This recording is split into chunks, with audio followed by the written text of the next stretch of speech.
आरोग्य विभाग भरती 2026 मध्ये MPW किंवा स्वच्छता निरीक्षक बनायचंय? मग तांत्रिक घटकांचे हे 25 प्रश्न तुमच्यासाठी गेम चेंजर ठरतील. आज आपण कोणताही वेळ वाया न घालवता थेट प्रश्न, त्याचे अचूक उत्तर आणि त्यामागची रंजक माहिती समजून घेणार आहोत. चला तर मग सुरू करूया. प्रश्न 1. पेनिसिलिन या पहिल्या प्रतिजैविकाचा शोध खालीलपैकी कोणी लावला? उत्तर. याचे योग्य उत्तर आहे अलेक्झांडर फ्लेमिंग. त्यांनी 1928 मध्ये पेनिसिलियम नोटॅटम या कवकापासून पेनिसिलिनचा शोध लावला होता, जो जगातील पहिला अँटीबायोटिक शोध मानला जातो. प्रश्न 2. ऑटोक्लेव्हमध्ये ओल्या उष्णतेने निर्जंतुकीकरण करण्यासाठी आदर्श तापमान व दाब किती असावा? उत्तर. यासाठी 121 अंश सेल्सिअस तापमान आणि 15 पाऊंड दाब हा 15 मिनिटांसाठी असावा लागतो. सूक्ष्मजीव आणि कोणतेही कडक बीजाणू नष्ट करण्यासाठी ऑटोक्लेव्ह ही वैद्यकीय क्षेत्रातील सर्वोत्तम पद्धत आहे. प्रश्न 3. HTST पाश्चरायझेशन पद्धतीत दुधातील रोगजंतू नष्ट करण्यासाठी दूध कोणत्या तापमानाला तापवले जाते? उत्तर. दूध 72 अंश सेल्सिअस तापमानावर 15 सेकंद तापवले जाते. हाय टेम्परेचर शॉर्ट टाइम पद्धतीमध्ये अतिशय जलद प्रक्रियेने दुधाचे निर्जंतुकीकरण केले जाते. प्रश्न 4. डोंगराळ व आदिवासी भागात सर्वसाधारणपणे किती लोकसंख्येसाठी एक आरोग्य उपकेंद्र स्थापन केले जाते? उत्तर. डोंगराळ व दुर्गम भागात 3000 लोकसंख्या असल्यास उपकेंद्र स्थापन होते. हाच भाग जर सपाट किंवा मैदानी असेल तर 5000 लोकसंख्येमागे एक आरोग्य उपकेंद्र असते. प्रश्न 5. राष्ट्रीय ग्रामीण आरोग्य अभियानांतर्गत ग्राम पातळीवर काम करणारी महत्त्वाची दुवा कोणती? उत्तर. ग्राम पातळीवरील मुख्य दुवा आशा स्वयंसेविका ही आहे. आशा स्वयंसेविका ही गाव आणि सरकारी आरोग्य यंत्रणेमधील दुवा म्हणून काम करते. प्रश्न 6. वैयक्तिक स्वच्छतेबद्दल जनजागृती करण्यासाठी जागतिक हात धुणे दिन कधी साजरा होतो? उत्तर. हा दिवस दरवर्षी ऑक्टोबर 15 रोजी साजरा केला जातो.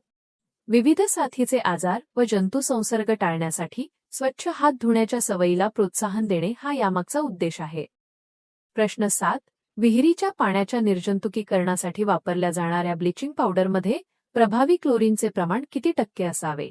उत्तर.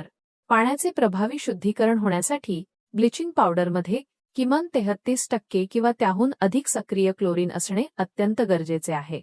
प्रश्न 8. जैववैद्यकीय कचरा व्यवस्थापन नियमांनुसार मानवी अवयव व शरीराचे भाग कोणत्या रंगाच्या बादलीत टाकले जातात? उत्तर. असे कचरे पिवळ्या रंगाच्या बादलीत टाकले जातात.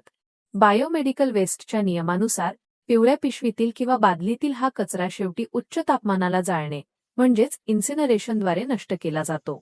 प्रश्न 9. दूषित पाणी आणि अस्वच्छ अन्नाद्वारे खालीलपैकी कोणत्या प्रकारच्या काविळीचा प्रसार होतो? उत्तर. दूषित अन्न पाण्यामुळे कावीळ ए आणि कावीळ ई का प्रसार होतो? हे प्रकार दूषित मलमूत्र, मिश्रित पाणी व अन्नाद्वारे शरीरात पसरतात. प्रश्न 10. डेंग्यू या गंभीर आजारात मानवी रक्तातील खालीलपैकी कोणत्या घटकाचे प्रमाण वेगाने कमी होते? उत्तर. डेंग्यूमध्ये रक्तपट्टिका म्हणजेच प्लेटलेट्स वेगाने कमी होतात. प्लेटलेट्सची संख्या अचानक खालावल्यामुळे रुग्णाला अंतर्गत रक्तस्राव होण्याचा मोठा धोका निर्माण होतो. प्रश्न 11. हिवतापाच्या नियंत्रणासाठी पाण्याच्या साठ्यांमध्ये डासांच्या अळ्या खाणारे कोणते मासे सोडले जातात? उत्तर. डासांचा नायनाट करण्यासाठी पाण्यात गप्पी मासे म्हणजेच गॅम्बुशिया फिश सोडले जातात. हे मासे डासांच्या पैदास क्षेत्रातील अळ्या खाऊन टाकतात, ज्यामुळे त्यांचे जैविक पद्धतीने नियंत्रण होते. प्रश्न 12. घटसर्प हा आजार खालीलपैकी कोणत्या सूक्ष्मजीवांमुळे होतो? उत्तर. हा आजार कोरिनेबॅक्टेरियम डिफ्थेरी या जीवाणूमुळे होतो. या आजारात जीवाणूंच्या प्रादुर्भावामुळे लहान मुलांच्या घशात एका राखाडी रंगाच्या पडद्याची निर्मिती होते. प्रश्न 13. डांग्या खोकला हा लहान मुलांमधील संसर्गजन्य आजार खालीलपैकी कोणत्या जीवाणूमुळे होतो? उत्तर. डांग्या खोकला बोर्डेटेला पर्टुसिस या जीवाणूमुळे होतो. हा आजार प्रामुख्याने बाधित व्यक्तीच्या शिंकल्याने व खोकल्याने म्हणजेच हवेच्या थेंबांद्वारे पसरतो. प्रश्न 14. क्षयरोगाचे निदान करण्यासाठी व त्या जीवाणूचा शोध घेण्यासाठी खालीलपैकी कोणत्या शास्त्रज्ञाला ओळखले जाते? उत्तर. यासाठी रॉबर्ट कॉक यांना ओळखले जाते. त्यांनी 24 मार्च 1882 रोजी क्षयरोगाच्या जीवाणूचा शोध लावला होता.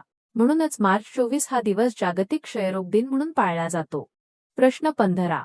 बालकांना क्षयरोगापासून वाचवण्यासाठी जन्मानंतर लगेचच दिली जाणारी BCG लस कोणत्या मार्गाने दिली जाते? उत्तर. ही लस त्वचेच्या आत म्हणजेच डाव्या खांद्यावर दिली जाते. BCG लस बालकाला आयुष्यभर मेंदूज्वर व गंभीर क्षयरोगाच्या संसर्गापासून मजबूत सुरक्षा पुरवते. प्रश्न 16.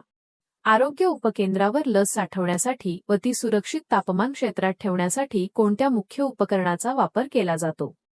उत्तर. यासाठी आईसलाईन रेफ्रिजरेटर म्हणजेच ILR वापरतात. हे कोल्ड चेनमधील सर्वात मुख्य साधन असून याद्वारे लसींसाठी 2 ते 8 अंश सेल्सिअस इतके सुरक्षित तापमान राखले जाते. प्रश्न 17. कॉलरा म्हणजेच पटकी हा तीव्र अतिसाराचा आजार खालीलपैकी प्रामुख्याने कशामुळे होतो? उत्तर. कॉलरा हा व्हिब्रिओ कॉलरी या जीवाणूमुळे होतो. याचा प्रादुर्भाव झाल्यास रुग्णाला तांदळाच्या पेजेसारखी हगवण होते. हे त्याचे सर्वात प्रमुख लक्षण आहे. प्रश्न 18. धनुर्वात हा जीवघेणा आजार मानवी शरीराच्या प्रामुख्याने कोणत्या संस्थेला प्रभावित करतो? उत्तर. धनुर्वात मानवी शरीराच्या चेतसंस्थेला प्रभावित करतो. याच्या जीवाणूमुळे शरीरातील स्नायू प्रचंड कडक होतात आणि रुग्णाचा जबडा उघडणे कठीण होते, ज्याला लॉक जॉ असे म्हणतात. प्रश्न 19. पिण्याच्या पाण्यात जर फ्लोराईडचे प्रमाण गरजेपेक्षा जास्त असेल तर कोणता आजार होतो? उत्तर. पाण्यात फ्लोराईड जास्त असल्यास फ्लोरोसिस हा दातांचा व हाडांचा आजार होतो. यामुळे दातांवर पिवळे डाग पडतात आणि हाडे अतिशय ठिसूळ होतात. प्रश्न 20. भारताच्या जननी सुरक्षा योजनाचा मुख्य व प्राथमिक उद्देश काय आहे? उत्तर. याचा प्राथमिक उद्देश संस्थात्मक प्रसूती वाढवणे हा आहे. मातामृत्यू दर व बालमृत्यू दर कमी करण्यासाठी शासकीय रुग्णालयातील प्रसूती वाढवणे हा यामागचा हेतू आहे. प्रश्न 21. भारतातील एड्स नियंत्रणासाठी राष्ट्रीय पातळीवर कार्य करणारी नाको संस्था कोणत्या वर्षी स्थापन झाली? उत्तर. या संस्थेची स्थापना 1992 मध्ये झाली. नाको संस्था देशातील एड्स प्रतिबंधक धोरणे आखण्याचे काम करते. प्रश्न 22. डास व कीटकजन्य आजारांबद्दल जागरूकता निर्माण करण्यासाठी दरवर्षी जागतिक हिवताप दिन कधी साजरा होतो? उत्तर. हा दिवस दरवर्षी एप्रिल 25 रोजी साजरा केला जातो. मलेरियाच्या निर्मूलनासाठी आणि जनजागृतीसाठी या दिवसाची सुरुवात 2008 सालापासून करण्यात आली होती. प्रश्न 23. राष्ट्रीय कृमिमुक्ती कार्यक्रमांतर्गत लहान मुलांच्या पोटातील जंतांचा नायनाट करण्यासाठी कोणते औषध दिले जाते? उत्तर. जंतांच्या विनाशासाठी मुलांना अल्बेंडाझोल 400 मिलीग्रॅम ही गोळी दिली जाते. मुलांचे पोषण योग्य व्हावे म्हणून वर्षातून 2दा शाळा व अंगणवाड्यांमध्ये हे औषध दिले जाते. प्रश्न 24. पाणी शुद्धीकरणासाठी पाण्याला नेमकी किती ब्लिचिंग पावडर हवी आहे हे मोजण्यासाठी कोणती चाचणी वापरली जातो? उत्तर. यासाठी हॉरॉक्स चाचणी संच वापरला जातो. हॉरॉक्स संचाद्वारे विहिरीच्या पाण्याच्या शुद्धीकरणासाठी लागणाऱ्या ब्लिचिंग पावडरची अगदी अचूक मात्रा मोजता येते. प्रश्न 25. भारतातील राष्ट्रीय आरोग्य धोरणानुसार आशा स्वयंसेविकेची नियुक्ती साधारण किती लोकसंख्येमागे केली जाते? उत्तर. ग्रामीण भागात साधारण 1000 लोकसंख्येमागे एक आशा स्वयंसेविका नियुक्त केली जाते, जेणेकरून तळागाळातील लोकांना आरोग्य सेवा सुलभतेने मिळाव्यात. तर मित्रांनो, हे होते आरोग्य विभाग भरतीसाठीचे 25 अतिमहत्त्वाचे तांत्रिक प्रश्न. तुमचे 25 पैकी किती प्रश्नांची उत्तरे बरोबर आली असती हे मला कमेंट करून नक्की सांगा. सार्वजनिक आरोग्य विभाग भरती 2026 मध्ये तुमची एक जागा फिक्स करण्यासाठी आणि अशाच आभार तयारीसाठी आजच आपल्या सारथी 247 चॅनलला सबस्क्राईब करा. व्हिडिओ लाईक करा आणि तुमच्या अभ्यास करणाऱ्या मित्रांसोबत शेअर करा. भेटूया पुढच्या व्हिडिओमध्ये. धन्यवाद.